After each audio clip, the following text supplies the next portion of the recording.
This is my video update from Yerevan, Armenia on this Sunday afternoon, August the 13th. Let's talk about some news. And we have a new wonder weapon that has been announced. And this is coming from the German publication Bild.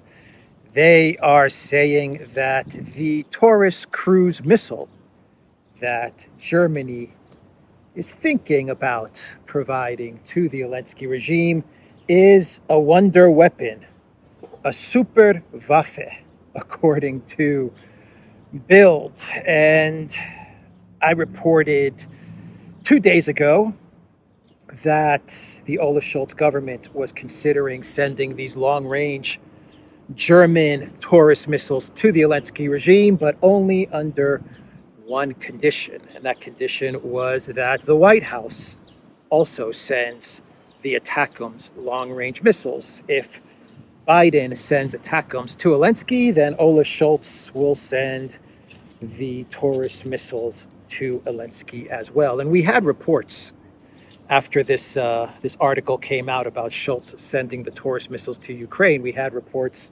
from some German government officials claiming that this story is not true, that they are not going to be sending long-range missiles to the Zelensky regime. But I think this story is true. I believe that Olaf Scholz is being pressured by the United States to send long-range missiles to Zelensky. He's probably being pressured by the UK and France.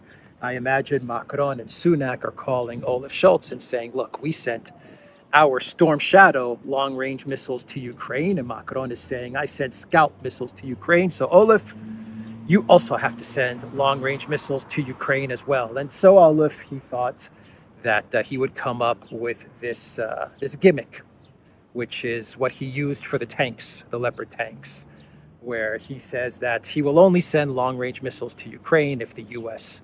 sends long-range missiles to Ukraine. We'll only send Leopard tanks to Ukraine if Biden would have sent Abrams to Ukraine. So he's used this trick before. I believe he's using it again, even though you have German officials saying that Olaf Scholz is not considering sending these long-range missiles. I believe this story is true.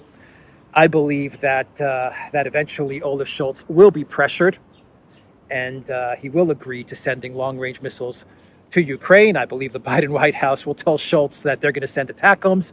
They're not going to send ATACMS. Scholz will send the long-range missiles.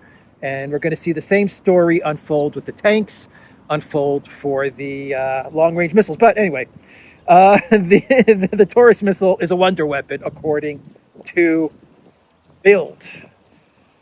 Ukraine strongly demands Taurus-type cruise missiles from Germany for better protection against the positions of Russian troops far behind the front line. But the Scholz government is putting on the brakes because the super weapon could reach Russian territory as well. The high-tech weapons that everyone is talking about now have the potential to change the course of a campaign and have a decisive impact on the war. This is coming from Bild. I believe this is a Google translation, but it sounds pretty solid. So look, Bild is also trying to pressure Olaf Scholz. They're saying, Olaf, you have to send this wonder weapon to Ukraine because this wonder weapon will change the outcome of the conflict. So you have to send it.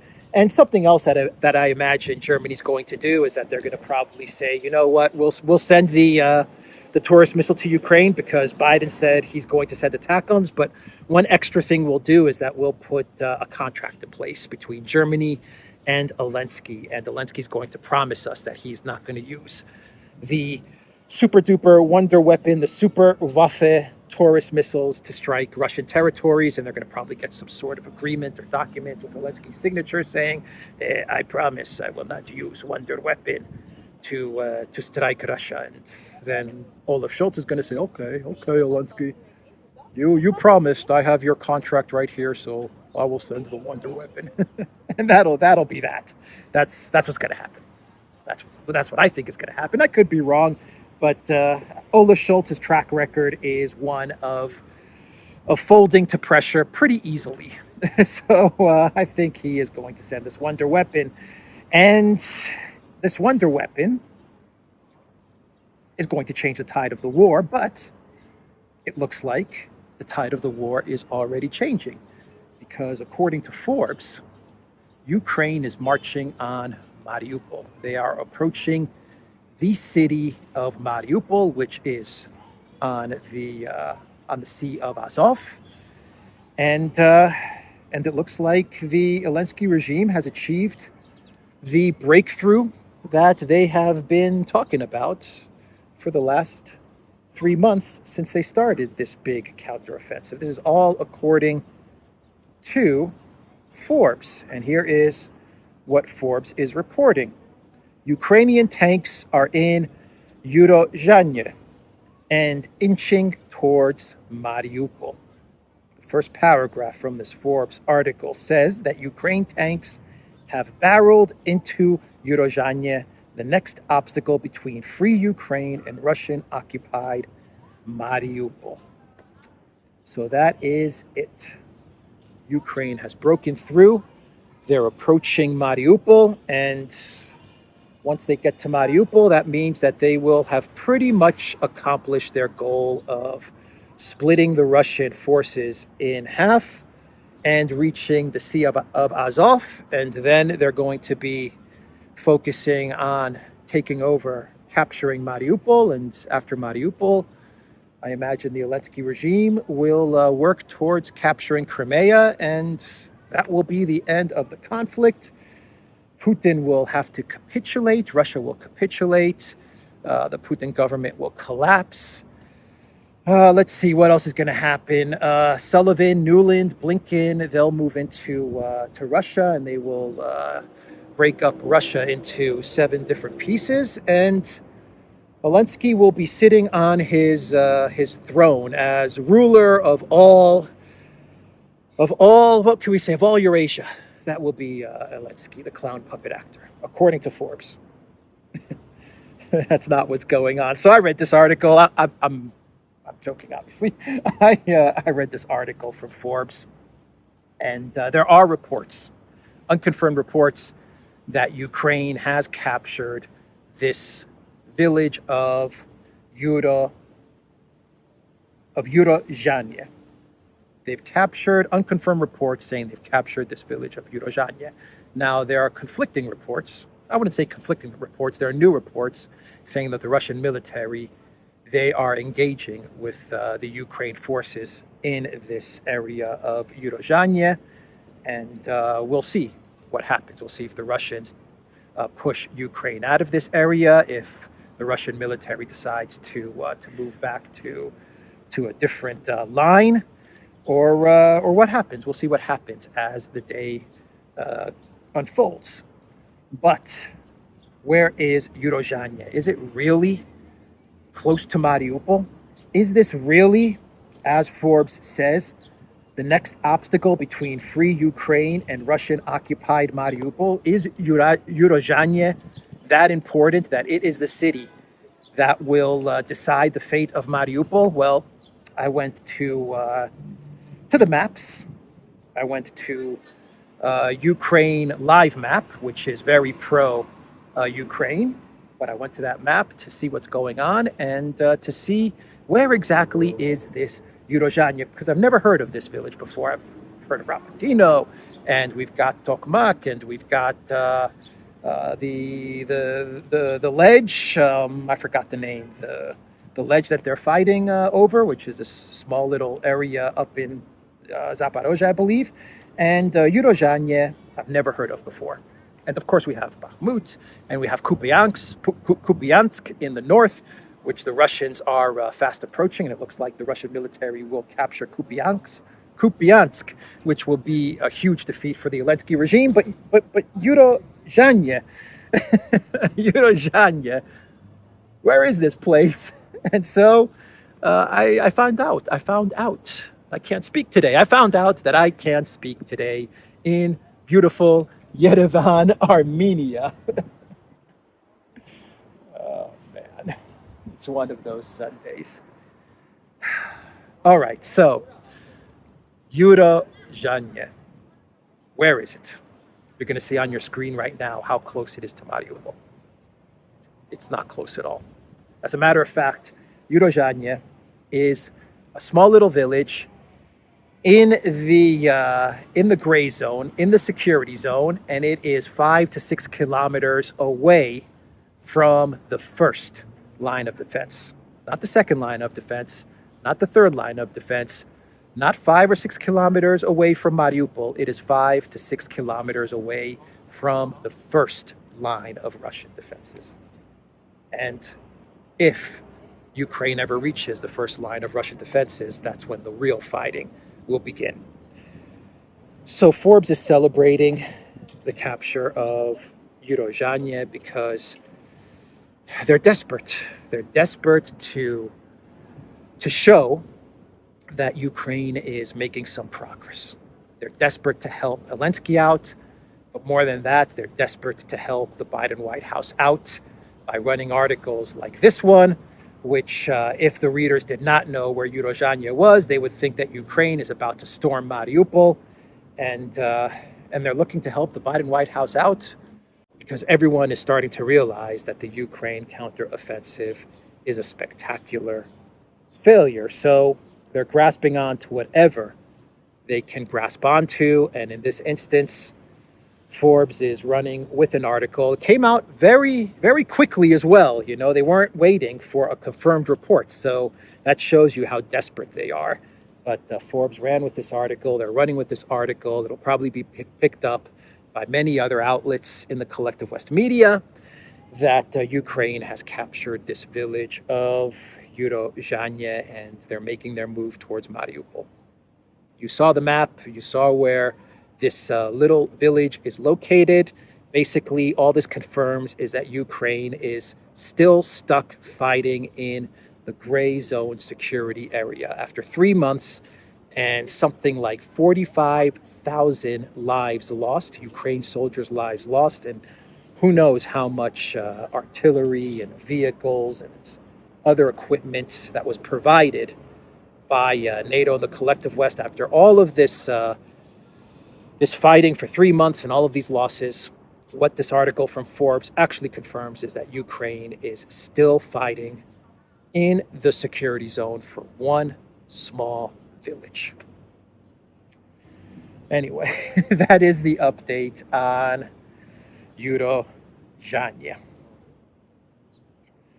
Let's now shift gears and talk about Jungle Joseph Borrell and the European Union about to impose sanctions on Niger.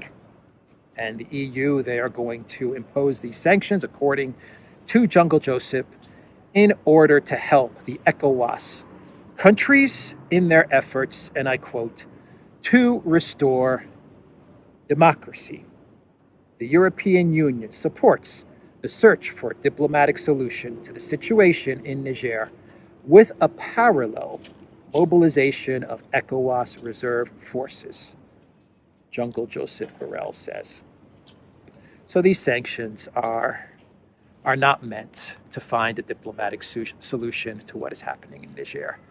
These sanctions from the European Union are meant to cripple the military coup government that is in power in Niger, to weaken it, to soften it up, so that the ECOWAS countries have an easier time if and when they do indeed decide to intervene and invade Niger. That is the plan, and that is the reason for the EU imposing sanctions, about to impose sanctions on Niger. Jungle Joseph is not interested in diplomacy.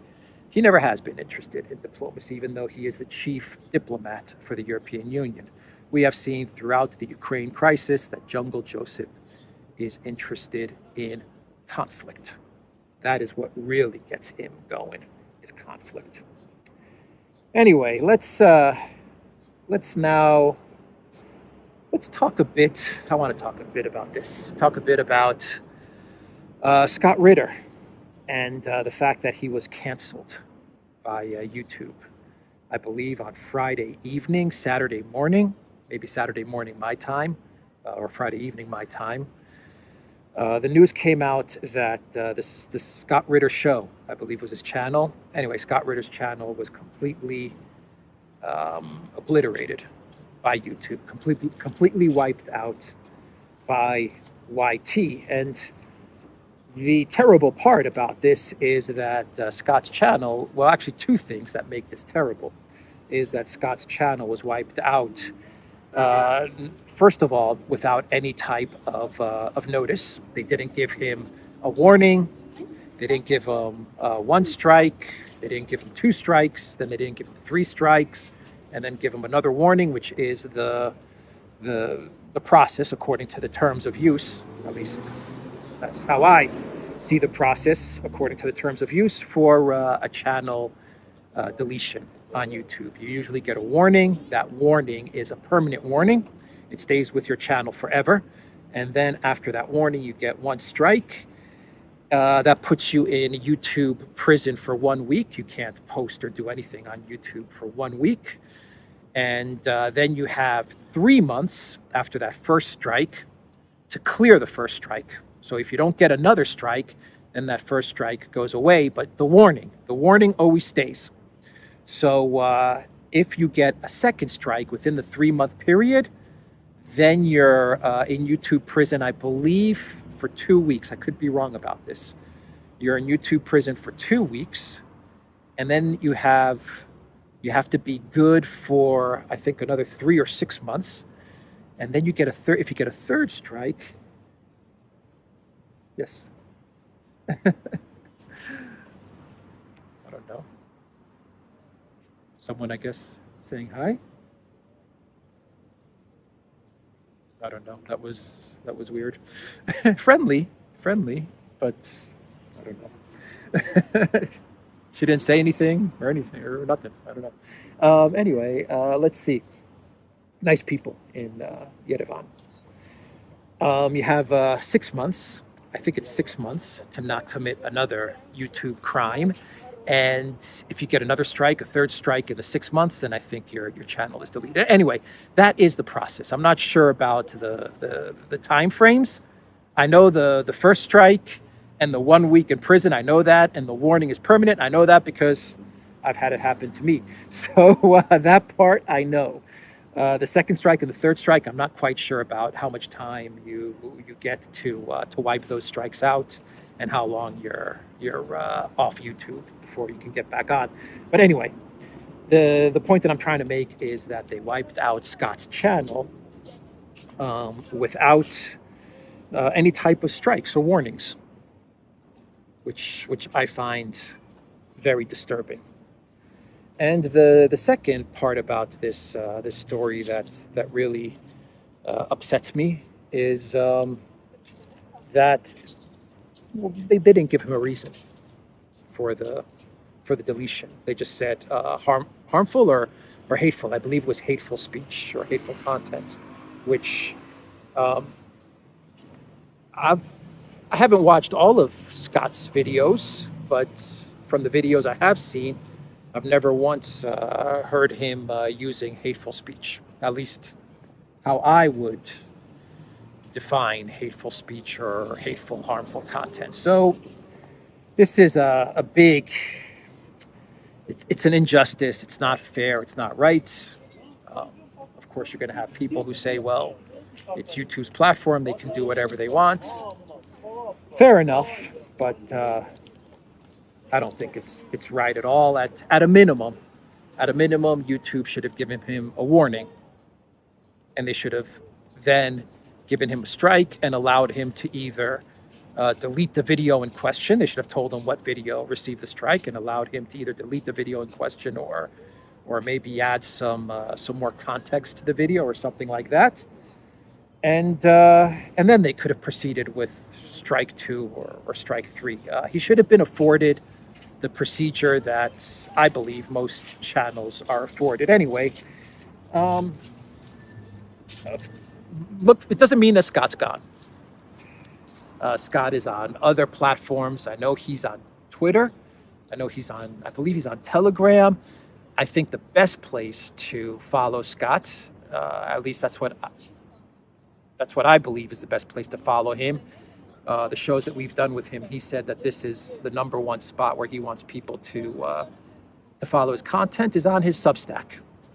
So I think his Substack would probably be the first place you go to plug into Scott's content, and then from there you can follow him on other platforms. Anyway, that's my opinion on what happened with his channel. It means he's not on YouTube, but he's on many other platforms. I'm not sure if he's on Rumble or Odyssey, but if he isn't, then he should get a Rumble or Odyssey channel set up as well.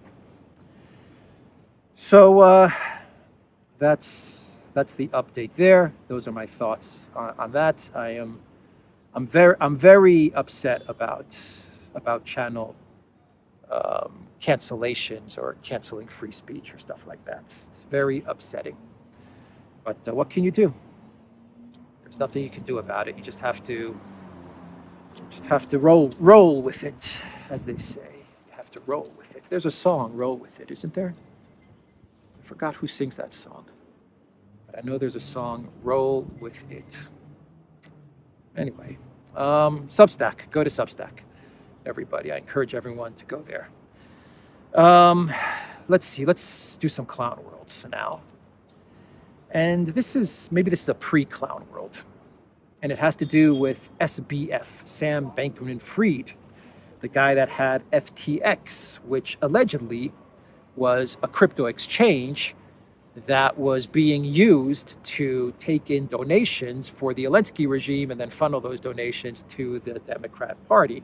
Those are the allegations that many people have levied against FTX. But one thing is for sure, SBF and FTX were up to some very shady practices, business practices out there in the Bahamas, and that eventually led to Sam Bankman-Fried, the founder and I believe the CEO, managing director, or was he the managing director? I don't think he was the managing director actually of SBF.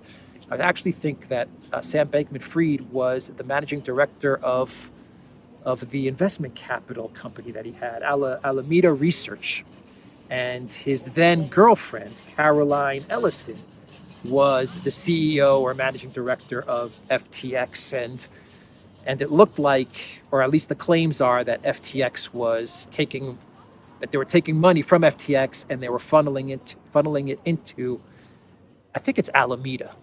I could be wrong about that name, but I believe it was Alameda. This Sam Bankman-Fried investment fund that he set up. So they were taking money out of FTX, they were putting it into this other vehicle, and those are the allegations. He was arrested, and in a video I did in Moscow, I talked about how he's had something like 4 or 5 charges already dropped against him. And I said in that video that this guy's gonna walk. He's gonna be free, because he was also a big donor to the Democrat Party, a big donor to the Democrat Party. And from what I understand, his parents also have some big-time connections to the DNC. But I said he's going to walk free. And it looks like I was wrong. I was wrong. And good. I'm good that I was wrong there with my prediction that he's going to walk free. He still might walk free. He might go through the trial. They might find out. They might rule that he's innocent. It could happen. And he still might walk free. But for now, he's been rearrested. They have revoked his bail, and the reason they revoked his bail is because he was tampering with a witness, and the witness that he was tampering with was his one-time girlfriend and CEO, managing director of FTX, Caroline Ellison. And he was speaking to the New York Times, SBF, when he was out on bail and living with his parents. He spoke to the New York Times, and allegedly he had some documents and diaries of Ellison, and he was giving these or relaying these to the New York Times. And the prosecution, they said, this is witness tampering, bail revoked, back in prison, SBF. And that's what's happened. The record here, this is from the prosecutor, the record here establishes that the defendant went beyond benignly exercising a constitutional right to speak to the press, which is the New York Times. he took covert steps intended to improperly discredit a trial witness and taint the jury pool. Now, according to CBS News, the 31-year-old was initially released in December 2022 on a $250 million personal recognizance bond signed by his parents and secured by their Palo Alto, California home. A prosecutor called it the largest pretrial bond ever. So either his parents are mega wealthy or they live in a mega big home. Let's go for a walk.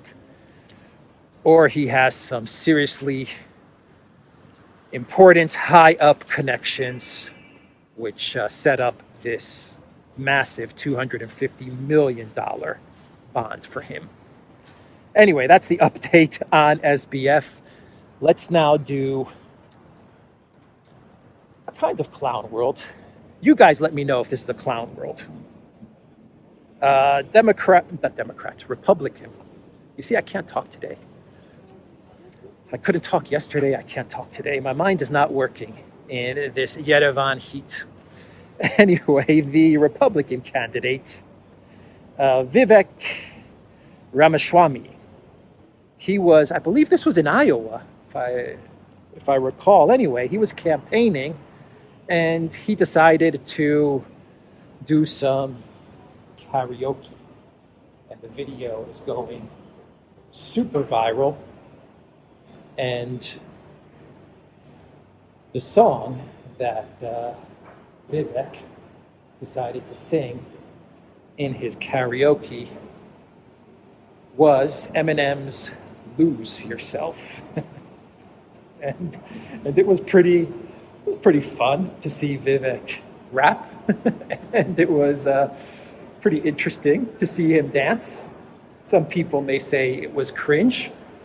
I don't know if it was cringe, to be quite honest. But that's the video that has gone viral. Vivek rapping to Eminem, "Lose Yourself." And so I want to ask everybody that is watching this video, what do you think? Was this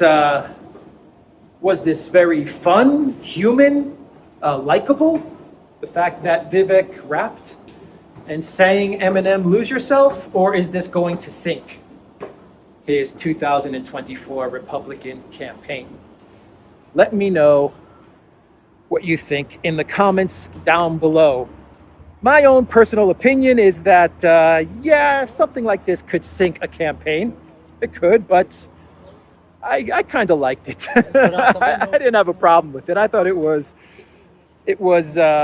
fun. It was all in good fun, and you know, it's good to see some of these politicians do fun stuff like karaoke sing Eminem. Anyway, I am going to turn down the music because there's music playing right here. So theduran.locals.com. We are on Rumble, Odyssey, BitChute, Telegram, and Rockfin. Duran Shop, 10% off. Use the code GOODDAY. I'm going to turn down the music, turn down the sound a bit because there's music playing, and we'll go for a walk for about like 2 minutes through this park. All right? Take care.